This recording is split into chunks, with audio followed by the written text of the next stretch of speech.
Yo les amis, j'espère que vous allez bien. On se retrouve pour l'actualité sportive du côté du Real Madrid et du FC Barcelone. Depuis le dernier match du Real Madrid face à Bilbao, Kylian Mbappé fait débat en Espagne. Et pour vous dire, ils sont même partis jusqu'à toucher Cristiano Ronaldo. Vous allez voir que là, ça part beaucoup trop loin. Et du côté du FC Barcelone, les amis, Laporta a lâché une bombe hier soir en interview. Autant vous dire que là, les Barcelonais vont être contents et le Real Madrid va pas aimer. Ce sont les gros sujets de cette vidéo, les amis. Donc pour ne rien rater, restez jusqu'au bout. Lâchez le petit pouce bleu qui fait toujours plaisir, les gars. Ça aide au référencement. Sans plus tarder, les amis, c'est parti. Comme d'habitude, les amis, on commence par le meilleur club de l'histoire, le Real Madrid. Et on va directement parler du président match du Real Madrid qui a fait énormément plaisir aux fans madrilènes. Moi en premier. Ah oui, vu l'état du Real Madrid, il nous en faut peu pour être heureux. On ne demandait que à prendre plaisir devant les matchs du Real Madrid. Et franchement, là face à Bilbao, ils ont répondu présent. Ils nous ont fait kiffer. Il n'y a qu'à voir les notes qu'ont obtenues les joueurs du Real Madrid. C'est la première fois que je vois ça. Tout le monde est en vert. D'habitude, à la fin des matchs, il y en a minimum 4 qui sont en rouge. Là, ils sont tous en vert. Il y a même Kylian Mbappé qui est en bleu. Kylian Mbappé qui d'ailleurs avait claqué un doublé. On va en parler juste après parce qu'il a rendu fou la presse espagnole. Carrément tellement il leur est monté à la tête, les propos deviennent abusés. Donc à la fin du match face à Bilbao, les amis, comme je vous le disais, tout le monde était satisfait. Les supporters étaient satisfaits. Même les joueurs eux-mêmes étaient satisfaits. Voici ce que Vinicius par exemple a publié sur Instagram à la fin du match. Dans sa publication, comme vous pouvez le voir, il a mis la célébration de Camavinga et on peut le voir lui et Trent Alexander-Arnold. Et tout derrière, si vous zoomez bien, on peut voir un certain Rudiger jouer encore une fois à saute-mouton, son exercice favori. Voilà, là on a la confirmation qu'il est vraiment de retour. Parce que pendant que ses coéquipiers étaient en train de célébrer comme des humains normaux, lui il était derrière en train de faire saute-mouton. Je sais même pas comment il s'est débrouillé pour se retrouver là-haut. Comment il a fait pour se retrouver sur la tête d'un joueur? Je sais même pas c'est quel joueur. Franchement, Rudiger, ressaisis-toi un peu, t'as quel âge? On sait tous que tu es fou. D'ailleurs, c'est ton nom. On t'appelle El Loco, y a pas de souci. Mais franchement, par moment, là, t'aurais pu lui faire mal au cou. C'est pas possible. Et sur le post Instagram, les amis, Vinicius a tout simplement écrit: c'est ça Madrid, les buts reviennent. On se voit dimanche à la maison. Let's go Madrid. Je suis pas très sûr, Vinicius, calmons-nous un peu, hein. C'est bien beau, on a gagné face à Bilbao, mais faut pas qu'on commence à s'enflammer parce qu'on sait très bien. La dernière fois, je vous ai dit dans mon débrief, si on a brillé face à Bilbao, si on a réussi à marquer autant, si on était autant libre dans nos actions offensives, c'est parce que Bilbao devant, il foutait rien. Franchement, Bilbao ils n'ont rien proposé, il n'y avait pas de confrontation. Donc clairement pour moi aujourd'hui, ce match-là, c'est pas une référence en soi. J'ai pas envie d'être déçu. La dernière fois, on s'est enflammé en Ligue des Champions. Là où Kylian Mbappé marque un quadruplé, là on était là-haut. Le Real Madrid de retour, je ne sais quoi, Xavi Ball. Xavi Ball nous a remballé le match d'après. Voilà, il n'y a pas eu de quadruplé. Donc c'est pour ça, moi j'ai pas envie qu'on s'enflamme très vite. Tant qu'on n'a pas joué face à un bloc bas et qu'on les a pas démolis, moi je serais pas rassuré pour ce Real Madrid. Parce qu'en fait, on sait tous que c'est face au bloc bas qu'on a de gros problèmes. Ça, on le sait. Donc venir face à une équipe de Bilbao qui laisse autant d'espace, défensivement très mal aligné, qui joue haut, qui laisse de l'espace derrière eux, là on n'a pas de problème à tuer ce genre d'adversaire. Je suis pas en train de cracher sur la victoire, c'est très bien d'avoir pris les 3 points, mais faut pas qu'on se repose sur ça. Toujours avec le Real Madrid, mauvaise nouvelle pour notre cher Trent Alexander-Arnold qui s'est blessé justement face à Bilbao. Malheureusement sa blessure est plus grave que prévu, comme il est dit ici, il sera absent pour 2 mois. Et je rappelle que le gars revient de blessure, il n'avait même pas encore fait 3 matchs après sa blessure, c'est dommage. Depuis son arrivée, je pense même pas qu'il a enchaîné 5 ou 6 matchs sans se blesser. Et pour ceux qui se demandent quel match il va rater pendant ces 2 mois là les amis, voici la liste des matchs, il y en a beaucoup. Franchement c'est dommage, j'ai l'impression qu'on s'est fait entuber. Heureusement d'ailleurs qu'on l'a acheté à 0€, sinon ça allait m'énerver encore plus. T'achètes un joueur, tu peux même pas l'utiliser. Le gars, 1 ou 2 matchs, il se blesse. C'est quoi ça? Franchement, ou bien toi, ton tibia, il est en gym-gob, je sais pas moi. Dites-moi, le gars n'arrive même pas à enchaîner 2 matchs. On t'a pris de base pour combler l'absence de l'autre, le gars qui se fait vieux, Carvaral. On t'a pris pour le remplacer. Toi-même, tu viens, c'est lui qui te remplace. Oh, sois sérieux toi aussi, franchement.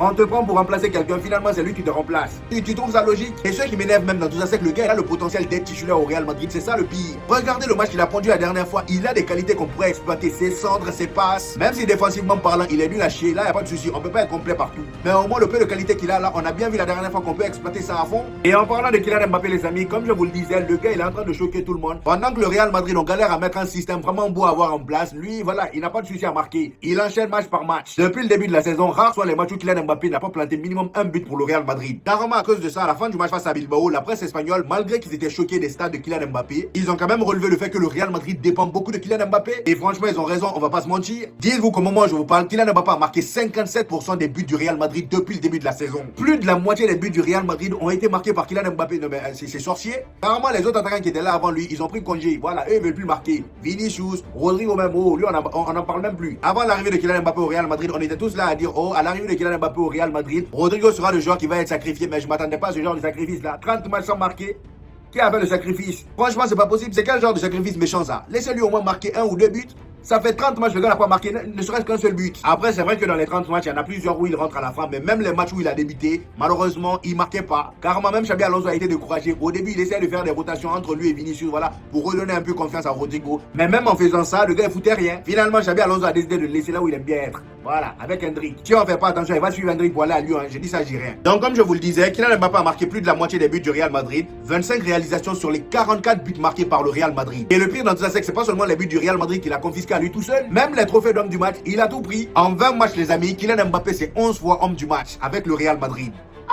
Laisse un peu pour les autres. Après, j'ai envie de dire si autour de toi, c'est des Masturbino, des Arda Güler qui dans leur tête, c'est seulement Kylian Mbappé, Kylian Mbappé, Kylian Mbappé. Et à côté aussi, t'as un Vinicius qui veut plus marquer. Le gars face au but, même quand il a des occasions 1 contre 1, il tire comme si voilà, c'était un débutant. Il m'a tellement énervé la dernière fois, même si son match en général était très bien. Mais dans ses finitions, il a un gros problème, Vinicius, qu'on se dise la vérité. Comment à ce niveau-là, toi, t'as failli prendre le ballon d'or? Comment aujourd'hui, après tout ce qui s'est passé, après toute ton expérience là, tu rates encore ce genre d'occasion? C'est pas possible. Franchement, mon cher Vini, ressaisis-toi, il y a certaines choses que tu dois plus faire. Toujours avec Kylian Mbappé, les amis, on nous dit ici, avec son doublé face à Bilbao, Kylian Mbappé dépasse officiellement Rodrigo au classement des buteurs du Real Madrid.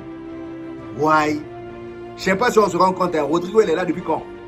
Rodrigo, il est là depuis 2019. Vous vous rendez compte? 2019, Kylian Mbappé est venu en une saison et demie, il a déjà dépassé. Il est à combien? Il a 69 buts désormais et Rodrigo, il est resté bloqué à 68 buts. C'est pas possible. Vous allez me dire, oh, les deux joueurs n'ont pas le même profil. Kylian Mbappé, c'est un buteur et Rodrigo, voilà, c'est pas un buteur tant que ça. Au bout d'un moment, les amis, jusqu'à quand on va tolérer Rodrigo? Je sais qu'il nous a énormément apporté, lui et Vinicius. Mais franchement, 30 matchs sans rien marquer. Faut arrêter de se foutre de la gueule des gens au bout d'un moment. Franchement. Et en ce qui concerne Kylian Mbappé, les amis, à la fin de ce match face à Bilbao, il a reçu énormément de compliments de tout le monde d'ailleurs. Ça a commencé par Thibaut Courtois qui a fait son éloge en interview. Voici ses propos. Il dit, Kylian Mbappé, il est imparable. À un moment du match, je me suis dit, quelle chance de l'avoir dans mon équipe et de ne pas l'affronter. Bon, sauf contre la France. Kylian Mbappé évolue à un autre niveau. Nous profitons beaucoup de son jeu et de son apport. Qu'il continue comme ça. Clairement, on sent la fierté du gardien. Et juste après Thibaut Courtois, les amis, c'est Xabi Alonso qui prend la relève des éloges. Et lui, à son tour, il félicite Kylian Mbappé en disant ceci. Il a été tellement bon. Sa connexion avec Vinicius, ses buts étaient tellement beaux. Pour le coup, Xabi, on est tous d'accord avec toi. Là où on n'est pas d'accord, c'est quand c'est quand les médias ont pris la relève. La presse espagnole s'est complètement enflammée sur Kylian Mbappé. Alors là, il était inarrêtable. Déjà là, commençons par le média Marca qui, dans sa une, a marqué ceci. Kylian Mbappé est Cristiano Ronaldo et Ronaldo. Il est Cristiano Ronaldo et Ronaldo. Ça commence déjà à le comparer à Cristiano Ronaldo, sauf que là, on est soft. Regardez la suite. Ils disent Kylian Mbappé est Cristiano et Ronaldo, le meilleur joueur du monde, mais 7e au Ballon d'Or. Donc de 1, il le compare à Cristiano Ronaldo et de 2, il proteste contre le classement de Kylian Mbappé au Ballon d'Or. Mais tout ce que Kylian Mbappé est en train de faire là, c'est bien beau, mais le Ballon d'Or qu'il a eu, c'était pour la saison dernière. Même si oui, statistiquement parlant, il était aussi énorme la saison dernière, mais il a fait saison blanche et quand tu fais saison blanche, tu peux pas prétendre à un Ballon d'Or. Même cette année là, avec tout ce qu'il est en train de faire là, si le Real Madrid fait saison blanche, je suis désolé, hein, il va rien prendre. Et au contraire, si on remporte la Ligue des Champions, on est tous d'accord que ce sera lui à 100%. Il y aura même pas débat. Kylian Mbappé, de toute façon, c'est simple. C'est comme Cristiano Ronaldo et Lionel Messi quand ils étaient encore en Europe. Il leur suffit d'un seul trophée et c'est terminé. Statistiquement parlant, ils sont tout le temps bons. Après le média Marca, les amis, c'est le média Diarreus qui a pris la relève des éloges. Alors c'est eux-mêmes qui m'ont fait halluciner. Regardez ce qu'ils ont dit. Le roi Mbappé, il est du niveau du meilleur Ronaldo. Donc selon eux, Kylian Mbappé actuellement est au même niveau que Cristiano Ronaldo à son prime. Et il s'arrête pas là. Il est au niveau du meilleur Ronaldo et même peut-être meilleur. Je sais pas ce que vous avez filmé, mais donnez-moi l'adresse, ça a l'air très fort. Maintenant, on part du côté du club indien, les amis, le FC Barcelone. Et là-bas aussi, comme d'habitude, il y a de très grosses infos, voire même plus que le Real Madrid. Donc, pour ne rien rater, les amis, restez jusqu'au bout, attachez vos ceintures, c'est le moment de la pub.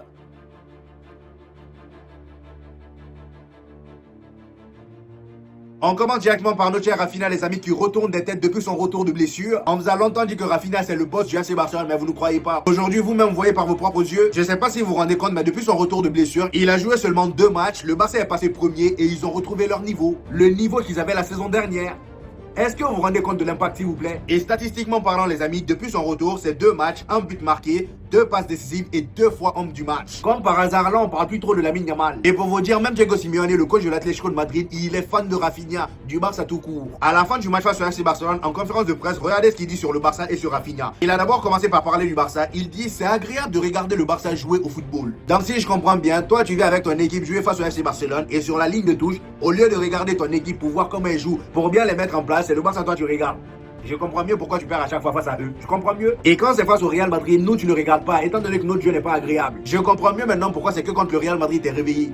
Vu que nous, on a un football nul, t'es pas là à te concentrer sur nous, tu te concentres sur tes joueurs et c'est comme ça que tu nous tabasses à chaque fois. La dernière fois, tu nous as gagné. Et quand c'est le Barça en face, t'es tellement omnibulé par leur football que t'oublies même ton équipe. Ça vous aide te chicote à chaque fois, t'as même pas honte. Je suis même pas loin de me dire que tu fais exprès de perdre face à eux. Toujours dans la même conférence de presse, les amis, après avoir parlé du Barça, il a également parlé de Rafinha. Je ne comprends pas comment Rafinha n'a pas gagné le ballon d'or. Moi non plus, je comprends pas. Là, pour le coup, on est d'accord. C'est un joueur incroyable. Il peut jouer partout. Ailier, milieu de terrain, attaquant ou même latéral. Il peut marquer, il peut créer, il presse, il court. J'adore Rafinha. Franchement, là, je suis d'accord avec toi à 100%. Même moi, j'aime beaucoup Rafinha. C'est les Barcelonais eux-mêmes qui connaissent pas son importance. On est absent jusqu'à la fin de l'année. Et en ce qui concerne Fermin Lopez, les amis, bonne nouvelle. On a appris qu'il se remet bien de sa blessure. Et hier matin, on a même appris que lui et Frankie de Jong ont fait leur retour à l'entraînement de groupe. Très très bonne nouvelle pour le FC Barcelone. De toute façon, maintenant, les blessures, que ce soit au Real Madrid ou au FC Barcelone, voilà, c'est des allers-retours. Dès qu'il y en a un qui revient, il y en a un autre qui part le remplacer. Voilà. Faut pas que l'infirmerie reste vide. Dès qu'il y en a un autre qui revient de blessure, il y en a un autre qui part le remplacer. Chez nous même, celui qui revient là, c'est lui qui repart un match après. Trent Alexander-Arnold, Kamavinga, Carvajal, Mendy. Hein? À chaque fois qu'ils reviennent de blessure, ils n'attendent même pas que quelqu'un d'autre parte les remplacer. Non, non, non, ils partent faire le boulot eux-mêmes. C'est quelle histoire ça? Encore une fois, cette histoire d'infirmerie là, c'est pas clair. Il faut vérifier. Il doit se passer un truc là-bas dont on n'est pas au courant. Moi, je l'ai dit, hein. Je crois que dans l'histoire du football, on a rarement eu autant de blessés que ces 2 dernières saisons. C'est officiel, les amis. Eric Garcia prolonge son contrat avec le FC Barcelone jusqu'en 2031. Très bonne nouvelle pour le FC Barcelone. On voit très bien qu'Eric Garcia est très apprécié par Hansi Flick. Et défensivement parlant aujourd'hui, c'est l'une des valeurs sûres du Barça. Cependant, les amis, selon le média Sky Sport, la priorité absolue du FC Barcelone est de recruter un nouvel attaquant pour remplacer Robert Lewandowski cet été. Donc voilà, comme je vous l'ai dit dans ma précédente vidéo, le Barça cherche un remplaçant à Robert Lewandowski. Aujourd'hui, j'ai entendu parler de Lautaro Martinez de l'Inter. Parfois, ça parle de Julián Álvarez de l'Atlético de Madrid. Mais est-ce que l'Atlético de Madrid est prêt à le laisser partir, surtout chez le rival? Même si aujourd'hui le Barça n'est pas un rival de l'Atlético de Madrid, c'est plus le Real Madrid qui est rival de l'Atlético de Madrid, vu comment le coach parle du Barça. Les amis, le président du FC Barcelone, Laporta, a eu une interview hier où il a lâché des bombes, les amis. Je sais pas ce qui lui est passé par la tête, mais le gars, il avait très envie de taquiner le Real Madrid. Et il a passé toute l'interview à lancer des pics au Real Madrid. Qu'est-ce qu'on t'a fait, mon ami? Franchement, il a d'abord commencé par parler de Ronald Araujo qui a pris une mini-retraite en pleine saison. Donc ici, on a ses propos sur Araujo. Il dit: nous devons soutenir Ronald Araujo, c'est quelqu'un de très émotif et sensible. Il m'a témoigné sa gratitude, il m'a dit qu'il reviendrait motivé. Ce sont des questions délicates qui doivent être laissées aux spécialistes. Donc si je comprends bien, Ronald Araujo est actuellement avec des psychologues. Ah, à ce point. Avec des psychologues. Avec des psychologues. C'est pas moi qui le dis, hein, c'est Laporta qui le dit. Franchement, les gars, je pensais pas que ça l'affectait à ce point. Laporta continue en disant: c'est un joueur dont nous avons besoin. Nous n'avons personne avec ses qualités. Il a manqué de chance car il s'est engagé dans ce duel avec trop d'intensité. Il n'aurait pas dû recevoir ce premier carton jaune et cela l'affecte. Donc voilà, comme on peut le comprendre, les amis, Ronald Araujo traverse un moment très très compliqué. Au point où le gars, il travaille avec des psychologues, c'est pas une petite affaire. Donc voilà, tous ceux qui l'allument sur les réseaux sociaux, sur Twitter, les amis, allez-y doucement, arrêtez même ça. Juste après ce discours sur Ronald Araujo, les amis, Laporta a décidé de lâcher une bombe. Il a tout simplement décidé, les amis, de mettre fin à l'inquiétude financière des Barcelonais. Il dit: le Barça est prêt à recruter un joueur de classe mondiale. De classe mondiale, chose qui n'était pas possible l'été dernier. Par contre, écoutez bien ce qui suit. Le Barça est prêt à recruter un joueur de classe mondiale, mais seulement si c'est vraiment nécessaire. Avoir trop de grandes stars dans la même équipe, ça ne marche pas. On a des exemples concrets autour de nous. Tu parles de qui? Laporta. Tu parles de qui? Arrête-moi ça, hein. Franchement, arrête-moi ça. Je sais pas ce qu'on t'a fait, mais arrête. Nous-mêmes, on est au courant. Et comme si ce n'était pas déjà suffisant pour piquer le Real Madrid, il dit: je préfère que Tebas, le président de la Liga, je préfère que Tebas soit franc et dise qu'il est supporter du Real Madrid. Au moins, c'est honnête. Ah, mon ami. Et puis, je mets à rire. Hein. Après, j'ai envie de dire, Florentino Pérez aussi, de son côté, il fait la même chose. Voilà, les deux présidents là, c'est des gamins.